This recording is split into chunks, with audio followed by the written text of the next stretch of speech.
السلام علیکم ورحمۃ اللہ وبرکاتہ۔ جی دوستو، آپ دیکھ رہے ہیں ہمارا یوٹیوب چینل اسلامی معلومات ٹی وی۔ آج کی ویڈیو شروع کرنے سے پہلے آپ کو چھوٹی سی ریکویسٹ ہے، ہمارے یوٹیوب چینل اسلامی معلومات ٹی وی کو سبسکرائب کریں، بیل آئیکن کو دبائیں، کمنٹ کریں اور لائک کریں۔ پھر چلتے ہیں ویڈیو کی طرف۔ جی دوستو، آج کا واقعہ حضرت خواجہ حسن بصری رحمۃ اللہ علیہ بصرہ کی بازار میں ایک غلام خریدا۔ وہ غلام بھی اللہ والا، صاحب نسبت اور تہجد گزار تھا، بڑا اللہ والا تھا۔ حضرت خواجہ حسن بصری رحمۃ اللہ علیہ نے غلام سے پوچھا، غلام آپ کا نام کیا ہے؟ غلام نے کہا، حضور غلاموں کا کوئی نام نہیں ہوتا، مالک جس نام سے چاہے پکار سکتا ہے۔ پوچھا، آپ کو لباس کون سا پسند ہے؟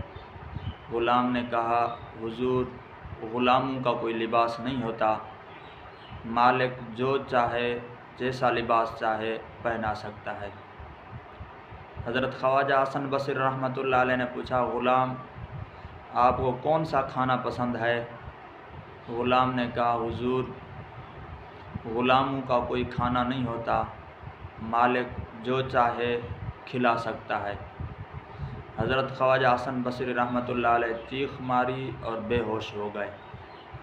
جب ہوش میں آئے تو غلام کو کہا، میں آپ کو آزاد کرتا ہوں، آپ اب آزاد ہو میری طرف سے۔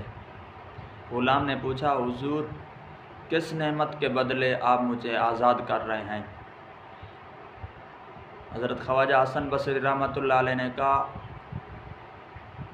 آپ کو میں نے پیسوں سے خریدا تھا، اب آپ کو مجھے پیسے نہیں دینے ہوں گے، آپ کو میں مفت میں اس لیے آزاد کر رہا ہوں کہ آپ ہمیں اللہ کی بندگی سکھا دی ہے۔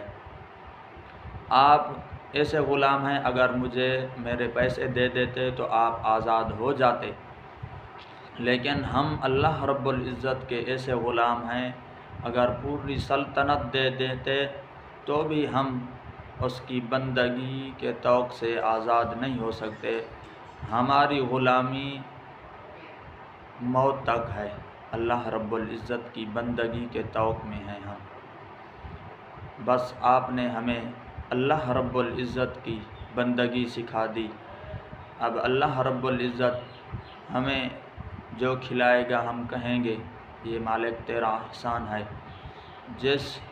جو لباس پہنائے گا ہم کہیں گے اے مالک تیرا احسان ہے، جس نام سے خدا ہمیں پکارے گا ہم کہیں گے ہمارا نام بس یہی ہے، آپ نے ہمیں اللہ رب العزت کی بندگی سکھا دی۔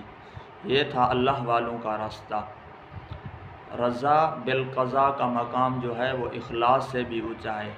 ہمیں بھی چاہیے ہم اللہ رب العزت کی رضا پر راضی رہیں اور اس کی بندگی کرتے رہیں، کیونکہ اللہ رب العزت نے ہمیں صرف اپنی عبادت کے لیے پیدا کیا ہے، اپنی بندگی کرنے کے لیے پیدا کیا ہے۔ اگر ہم اللہ رب العزت کی عبادت کریں گے، اس کے احکام پر زندگی گزاریں گے، اس کے احکام پر چلیں گے، تو ہماری زندگی دنیا والی بھی اچھی زندگی ہو جائے گی اور ہمیشہ ہمیشہ آخرت والی زندگی بھی بہتر ہوگی۔ دعا ہے اللہ رب العزت ہمیں اپنے احکام اور حضور انور صلی اللہ علیہ وسلم کے طریقے پر چلنے کی توفیق عطا فرمائے۔